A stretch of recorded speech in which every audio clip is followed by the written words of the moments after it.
येत्या 20 नोव्हेंबरला विधानसभेसाठी मतदान पार पडणार आहे। तर याच मतदानासाठी ईव्हीएम मशीन वापरली जाते। त्याच ईव्हीएम मशीनवर उमेदवाराची क्रमवारी कशी असते जाणून घ्या आजच्या या व्हिडिओमधून।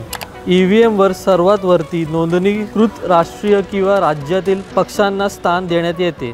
त्यानंतर ज्या पक्षांनी नोंदणीकृत मान्यता मिळाली नाही त्यांना स्थान देण्यात येते।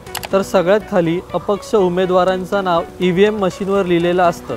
ईव्हीएम मशीनवर नाव देताना पक्षाच्या दर्जासोबत उमेदवारांच्या नावातील मूळ अक्षर पाहिला जातो। ईव्हीएममध्ये उमेदवारांचं नाव त्यांच्या राज्याच्या भाषेवर ठरते। महाराष्ट्राची भाषा ही मराठी आहे, तर त्यामुळे त्यांची नावं मराठीमध्ये लिहिलेली असतात। मग नाव आडनावाची सुरुवात जे मूळाक्षर असेल त्यानुसार उमेदवारांची नावं ठरतात। उमेदवारांना ईव्हीएम मशीनवर काय नाव असलं पाहिजे हे अर्ज भरताना विचारला जातो। त्याआधी उमेदवार स्वतःचं नाव किंवा आडनाव देऊ शकतात।